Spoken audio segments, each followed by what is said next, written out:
राष्ट्रपति चुनाव के समर्थन के मुद्दे पर जेएमएम शनिवार को रायशुमारी करेगा। केंद्रीय अध्यक्ष शिबू सोरेन के आवास पे होने वाली इस बैठक में मुख्यमंत्री हेमंत सोरेन के अलावा पार्टी के सांसद और विधायक रहेंगे मौजूद। बैठक में देश के सियासी हालात पर भी चर्चा होगी। पार्टी के केंद्रीय महासचिव विनोद कुमार पांडे के मुताबिक पार्टी फोरम में चर्चा के बाद राष्ट्रपति चुनाव में किसे समर्थन देना है ये तय किया जाएगा। बताएं कि राष्ट्रपति चुनाव को लेकर जेएमएम के फैसले पर सबकी निगाहें टिकी हैं।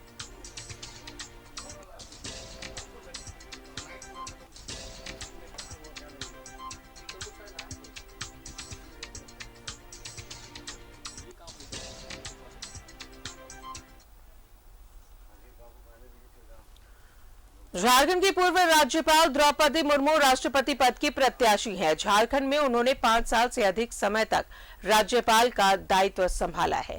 ऐसे में झारखंड के सियासी दलों के लिए ये एक ऐसा विषय है जिस पर समर्थन और विरोध के बारे में कुछ कहते नहीं बन रहा है।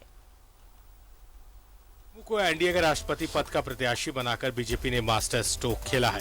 एक आदिवासी महिला को देश के सर्वोच्च पद पर आसीन करने के लिए यह प्रयास देश में चर्चा का विषय बना हुआ है। वैसे विपक्ष ने पूर्व केंद्रीय मंत्री यशवंत सिन्हा को अपना संयुक्त प्रत्याशी बनाया है। ऐसे में झारखंड में इस मुद्दे पर राजनीति शुरू हो गई है। बीजेपी के नेता और राज्यसभा सांसद आदित्य साहू ने कहा है कि चुनाव में द्रौपदी मुर्मू को समर्थन देने के संबंध में क्षेत्रीय दलों को विचार करना चाहिए। ये तो उनको विचार करने का विषय है, वो अपने विवेक से निर्णय लेंगे। लेकिन जहाँ तक जेएमएम और कांग्रेस की बात है, जिंदगी भर आदिवासियों को आदिवासी कह के लोगों से वोट लेने का काम किया है।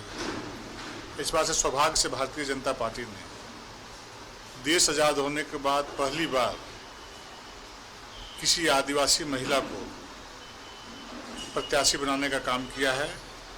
तो इस विषय में जेएमएम और कांग्रेस को विचार करना चाहिए, ये उनका विषय है। एनडीए और यूपीए दोनों के प्रत्याशियों का झारखंड से संबंध रहा है। द्रौपदी मुर्मू का राज्यपाल के रूप में कार्यकाल सराहनीय रहा है। यशवंत सिन्हा तो झारखंड से ही है। ऐसे में क्षेत्रीय दलों को कुछ कहते नहीं बन रहा है। सभी पार्टी के स्टैंड के साथ खड़े हैं। दल के लोगों से भी मेरी यह गुजारिश है कि राजनीति की परिपाटी से ऊपर उठ करके झारखंड के लोग राष्ट्रपति पद पर पहुंचे। इसके लिए तमाम राजनीतिक दल जो इस राज्य में राजनीति कर रही है, उनको ये चाहिए कि यशवंत सिन्हा के पक्ष में मतदान करके झारखंड का एक गौरव जो है बढ़ाने का काम करें। प्योर एनडीए, ये 2 घोषित फ्रंट है। उसके अलावा भी बहुत सारे लोग हैं जो उस फ्रंट में नहीं है, चाहे वो बीजू जनता दल हो, टीआरएस हो, वाईएसआर कांग्रेस हो, ऐसे बहुत सारे लोग हैं। तो उनका भी जो रुख क्या है ये भी तय होगा, क्योंकि राष्ट्रपति तो किसी दल का ठीक है उम्मीदवार होता है, लेकिन वो दलीय आधार पर भी चुनाव नहीं होता है, वो व्यक्ति के आधार पर ही चुनाव होता है। तो उसके बाद उस पर फैसला होगा। शुक्रवार को द्रौपदी मुर्मू राष्ट्रपति पद के लिए नामांकन दाखिल करेंगी। द्रौपदी मुर्मू समर्थन के लिए झारखंड आ सकती हैं। वे विभिन्न राजनीतिक दलों के नेताओं से मुलाकात कर सकती हैं। कैमरामैन कौशल के साथ रांची से न्यूजीलैंड भारत के लिए राजेश कुमार की रिपोर्ट। और सीधा जुड़ेंगे सहयोगी अजय लाल हमारे साथ मौजूद हैं। अजय, एनडीए ने राष्ट्रपति पद के उम्मीदवार के तौर पर द्रौपदी मुर्मू को सामने लाया है। आज नामांकन भी वो भरेंगी। और वहीं अगर बात करें विपक्ष पार्टियों की, तो उन्होंने यशवंत सिन्हा को उम्मीदवार बनाया है राष्ट्रपति पद के लिए।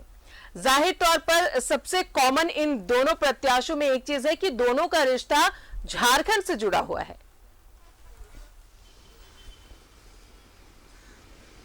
बिल्कुल राजदा, देखिए एक अच्छी बात यह है कि दोनों ही प्रत्याशी राष्ट्रपति के सुलझे हुए व्यक्ति हैं। उनके व्यक्तित्व पर किसी प्रकार का कोई सवाल नहीं उठाया जा सकता।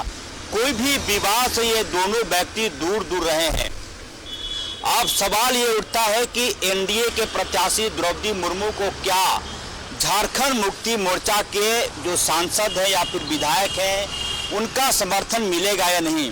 अब से थोड़ी देर पहले आपने जो रिपोर्ट दिखाई झारखंड की जनता को, उसमें सुप्रियो भट्टाचार्य के बयान को आप बारीकी से सुनेंगी तो उन्होंने 2-3 दलों का नाम लिया, टीआरएस का नाम लिया, वाईएसआर कांग्रेस का नाम लिया, बीजू जनता दल का नाम लिया, यानी कि ऐसे दलों का नाम लिया जो कि गैर भाजपा दलों से संबंध बेशक रखते हैं, लेकिन यूपीए से उनकी समानांतर दूरी भी बरकरार रहती है। इसका मतलब यह हुआ कि आज जो बैठक होने वाली है झारखंड मुक्ति मोर्चा के सांसदों और विधायकों के दिसोम गुरु जी के आवास पर, तो मुझे लगता है, जो मेरी समझ कहती है कि द्रौपदी मुर्मू के नाम पर सहमति बनेगी। सुप्रियो भट्टाचार्य ने एक और बात कहा कि राष्ट्रपति चुनाव दलगत आधार पर नहीं हो रहे हैं, राष्ट्रपति देश का राष्ट्रपति होता है।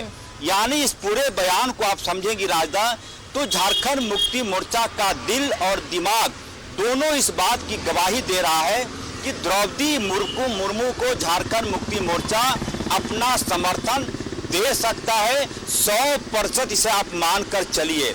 मतलब साफ है कि द्रौपदी मुर्मू झारखंड में जब राज्यपाल थी, आपको याद होगा, आपके माध्यम से हमारे दर्शकों को याद होगा कि रघुवर दास उस वक्त मुख्यमंत्री हुआ करते थे झारखंड के। उन्होंने CNT SPT एक्ट की एक बड़ी फाइल राजभवन को भेजा था।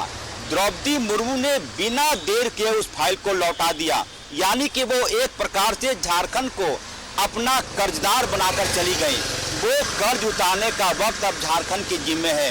राजनीति है, पॉलिटिक्स है, ये तमाम चीजें होती रहती हैं कि कौन किसको वोट देगा, इसमें मेरा और आपका कोई अधिकार नहीं है। लेकिन यह मान कर चलिए कि द्रौपदी मुर्मू के पक्ष में हवा ज्यादा बनता जा रहा है, और खासकर तब और जब बीजू जनता दल ने उनके नाम की घोषणा होते के साथ ही ये कहा कि पूरी उड़ीसा द्रौपदी मुर्मू के साथ है। तो मुझे लगता है कि द्रौपदी मुर्मू का पलड़ा अभी भारी है। आज यशवंत सिन्हा रांची आने वाले हैं, किनसे मुलाकात करते हैं, क्या डायलॉग होता है, ये देखने वाली बात होगी। लेकिन फिलहाल जो पूरा का पूरा रुख है, पूरा दारोमदार है, वो लगता है कि झारखंड मुक्ति मोर्चा का एक बड़ा स्टैंड आज द्रौपदी मुर्मू के पक्ष में आ सकता है। राजदा बिल्कुल अजय, और जिस तरीके से अब लगातार दूसरी पार्टियां, बीजेपी के अलावा अगर पार्टियों की बात करें, कई पार्टियों ने इसका समर्थन किया है द्रौपदी मुर्मू के नाम पर, तो एक आदिवासी चेहरा नजर आएगा राष्ट्रपति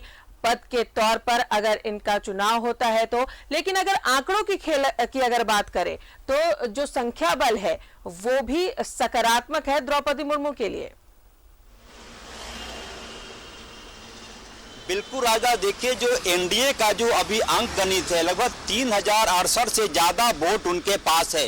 यानी कि पूरा का पूरा विपक्ष, जिसमें कि बीजू जनता दल और झारखंड मुक्ति मोर्चा, वाईएसआर, टीआरएस, ये तमाम दल यदि एकजुट हो जाते हैं तब जाकर हो सकता है थोड़ी बेचैनी एनडीए के प्रत्याशी द्रौपदी मुर्मू के लिए हो सकती है। मैं बार बार कह रहा हूं कि समूचा विपक्ष, बीजेपी को छोड़कर समूचा विपक्ष यदि एकजुट हो जाए तब जाकर एनडीए के प्रत्याशी द्रौपदी मुर्मू के लिए थोड़ी परेशानी हो सकती है। लेकिन पूरा विपक्ष एकजुट होगा नहीं। ऐसा इसलिए कि परसों ही बीजू जनता दल ने कहा कि उनकी पूरी सरकार, पूरी उड़ीसा द्रौपदी मुर्मू के साथ है। उसके बाद टीआरएस का भी जो दिल और दिमाग कह रहा है कि वो द्रौपदी मुर्मू को समर्थन देगा। देखिए, एक बहुत बड़ा कह सकते हैं कि मास्टर स्ट्रोक एनडीए ने खेला है द्रौपदी मुर्मू के नाम पर, और वो ऐसी व्यक्तित्व की मालकिन रही हैं जिस पर किसी प्रकार का कोई विवाद नहीं रहा है। उन्होंने कल बयान दिया था उड़ीसा में, न्यूज 11 से बातचीत, हमारे संवाददाता ने फोन पर बातचीत की थी। उन्होंने कहा कि उनका चयन सबसे अंतिम पायदान पर बैठे व्यक्ति को खोज निकालने जैसा है।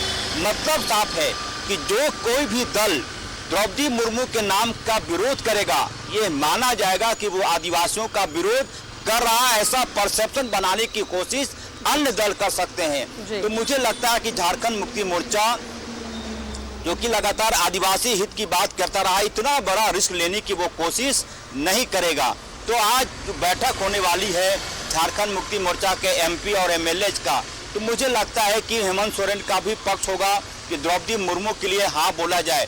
लेकिन राजनीति है, जिस प्रकार से एक चीज और भी कि यदि यशवंत सिन्हा के नाम का प्रस्ताव, यदि उनके नाम की घोषणा कांग्रेस के द्वारा किया जाता तो बात में थोड़ी वजन होती। ये पूरा का पूरा दारोमदार शरद पवार को दे दिया गया था कि आप प्रत्याशी का चयन करें। 3 नाम ने इग्नोर कर दिया। पहला नाम आया था तुषार गांधी जी का, उन्होंने कहा कि मैं चुनाव नहीं लड़ूंगा। फिर फारूक अब्दुल्ला का आया था, उन्होंने भी चुनाव लड़ने से मना कर दिया।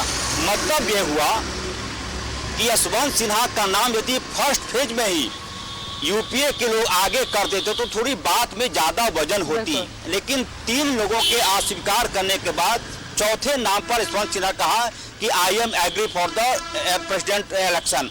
तो ये चीजें भी कहीं ना कहीं यूपीए के लिए थोड़ा बैकवर्ड में गई है कि आपने 3 प्रत्याशियों के नाम को सबसे आगे किया, फिर यशवंत सिन्हा ने कहा कि मैं एग्री हूं, तब जाकर प्रत्याशी घोषणा हुई। यदि ये पहला नाम सबसे पहले यशवंत सिन्हा का ही आ जाता तो थोड़ा विपक्ष अपना रंग जमाने में या फिर कहते हैं कि माहौल बनाने में ज्यादा सक्षम साबित होता, लेकिन ऐसा हुआ नहीं। लिहाजा मुझे लगता है, जो मेरी समझ है, कि द्रौपदी मुर्मू का पलड़ा काफी भारी है और झारखंड मुक्ति मोर्चा भी द्रौपदी मुर्मू के साथ खड़ा होगा।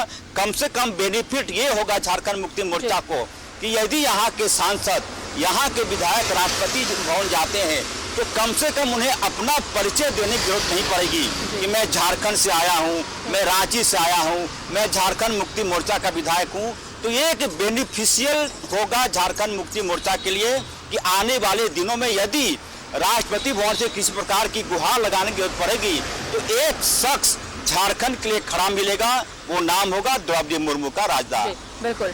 चलिए, तो स्टैंड अब देखना ये है कि जेएमएम क्या कुछ क्लियर करता है, क्या स्टैंड लेता है, और इंतजार है बैठक के बाद क्या कुछ मुख्यमंत्री हेमंत सोरेन इस बारे में करते हैं बात। बहुत बहुत शुक्रिया आपका अजय तमाम जानकारियों के लिए। तो आज राष्ट्रपति पद के तौर पर द्रौपदी मुर्मू अपना नामांकन दाखिल करेंगी और प्रस्तावक के तौर पर प्रधानमंत्री नरेंद्र मोदी होंगे। रुक रहे हैं एक छोटा सा ब्रेक के लिए।